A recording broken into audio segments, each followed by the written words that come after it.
આપણા કર્મોનું સાચું મૂલ્ય શેમાં છે? શું ક્યારે વિચાર્યું છે? આજે આપણે આ જ ગહન પ્રશ્નનો ઉત્તર શોધવાના છીએ અને સમજીશું કે કેવી રીતે આપણું નાનકડો ઉદ્દેશ્ય પણ આપણા કર્મના પરિણામને સંપૂર્ણપણે બદલી શકે છે. મહાત્મા ગાંધીનો આ વિચાર જુઓ કેટલો શક્તિશાળી છે. એ એક એવા ગહન આધ્યાત્મિક વિરોધાભાસ તરફ ઇશારો કરે છે જે આપણને ખરેખર વિચારવા પર મજબૂર કરી દે છે. એટલે કે જો કર્મના ફળનો ત્યાગ જ કરવાનો હોય તો શું ખરેખર કોઈ ફળ મળે પણ છે કે નહીં? આ જ તો કર્મયોગના સિદ્ધાંતનો મૂળભૂત પ્રશ્ન છે. તો ચાલો આ રહસ્યને ઉકેલવાની કોશિશ કરીએ. આપણી આ સફરમાં આપણે 5 મુદ્દાઓ પર વાત કરીશું. પહેલા સમજીશું કર્મના કોયડાને, પછી જોઈશું ગીતાનું રહસ્ય, ભાવનાની શક્તિ શું છે, કેટલીક ભક્તિની ગાથાઓ સાંભળીશું અને છેલ્લે કર્મનું સાચું મૂલ્ય શું છે તે જાણીશું. તો ચાલો શરૂઆત કરીએ ભગવદ્ ગીતામાં જે એક મૂળભૂત કોયડો રજૂ થયો છે ત્યાંથી જ. ગીતામાં એક સવાલ પૂછવામાં આવ્યો છે કે જ્યારે આપણે આપણા કર્મના ફળનો ત્યાગ કરી દઈએ તો પછી શું થાય છે? જરા વિચારો. આ તો આપણા કામ કરવાના મૂળભૂત તર્ક પર જ સવાલ ઉઠાવે છે, ખરું ને? જો ફળની આશા જ ન હોય તો પછી કર્મ શા માટે કરવું?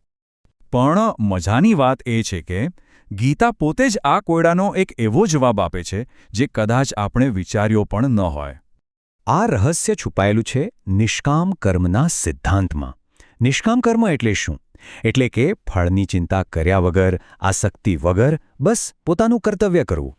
અને ગીતા કહે છે કે આ માર્ગ શૂન્ય ફળ નહીં પણ અનંત ફળ તરફ દોરી જાય છે. આશ્ચર્યજનક છે નહીં? આ સિદ્ધાંતને સમજવા માટે લક્ષ્મીજીની કથા એકદમ પરફેક્ટ છે.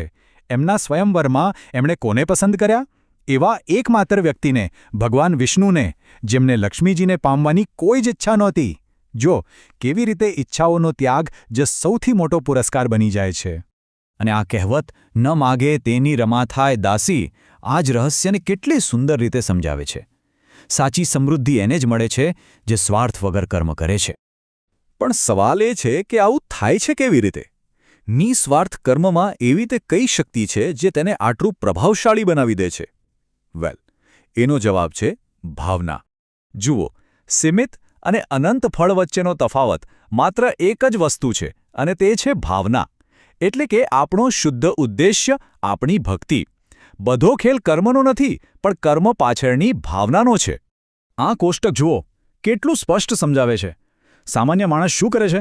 એ પહેલાથી જ ફળની ગણતરી કરે છે, એટલે એને મર્યાદિત ફળ મળે છે. સંસારી માણસ આસક્તિથી ખૂબ મહેનત કરે છે પણ પરિણામ નજીવું મળે છે. પણ એ કર્મયોગી, એ શુદ્ધ ભક્તિ એટલે કે ભાવનાથી કર્મ કરે છે અને જુઓ પરિણામ, થોડાક જ કર્મથી અનંત ફળ મેળવે છે. આ જ છે ભાવનાની શક્તિ. ચાલો આ વાતને વધુ સારી રીતે સમજવા માટે કેટલીક પ્રેરણાદાયક વાર્તાઓ જોઈએ. સુદામાની વાત યાદ છે? એમણે કૃષ્ણને મુઠ્ઠીભર પૌઆ આપ્યા હતા જેની કોઈ ભૌતિક કિંમત નહોતી. પણ એ પૌઆમાં શું હતું? શુદ્ધ ભક્તિ, શુદ્ધ પ્રેમ. અને એટલે જે ભગવાન માટે અમૂલ્ય હતા. આવો જ એક બીજો કિસ્સો છે સત્યભામા અને રૂકમિણીનું. એક બાજુ સત્યભામાએ સોના જવેરાતના ઢગલા કરી દીધા પણ કૃષ્ણના વજન બરાબર ન થયા. અને બીજી બાજુ રૂકમિણીએ માત્ર એક તુલસીપત્ર મૂક્યું પણ શુદ્ધ પ્રેમ અને ભાવનાથી. અને એ પત્ર શ્રીકૃષ્ણ કરતાં પણ વજનદાર સાબિત થયું. કેટલી અદ્ભુત વાત છે! તો આ બધી વાર્તાઓ પરથી એક વાત તો સાવ સ્પષ્ટ થઈ જ જાય છે કે કર્મનું સાચું મૂલ્ય એની પાછળની ભાવનાથી જ નક્કી થાય છે, બીજું કશાથી નહીં. આને સમજવા માટે એક બહુ જ સરળ ઉદાહરણ છે. માની લો કે તમારી પાસે એક સાદો કાગળનો ટુકડો છે. એની શું કિંમત? લગભગ કંઈ નહીં. પણ એ જ કાગળના ટુકડા પર જ્યારે સરકારનો સત્તાવાર સિક્કો લાગે છે ત્યારે એ શું બની જાય છે? ચલણી નોટ, જેનું મૂલ્ય છે. બસ આ જ રીતે આપણું કર્મ એ પેલા કાગળ જેવું છે. પણ ભાવના એ સિક્કો છે જે કર્મને સાચું મૂલ્ય આપે છે, એને અમૂલ્ય બનાવી દે છે. હવે એક સાવ સાદો સવાલ આપણને બધાને અનુભવ થયો હશે. મિત્ર દુકાનમાંથી મોંઘો નાસ્તો લઈ આવે એ વધારે સારો લાગે કે પછી માના હાથે પ્રેમથી બનેલી રોટલી કે સુખડી? જવાબ આપણને સૌને ખબર છે, ખરું ને? કારણ શું છે?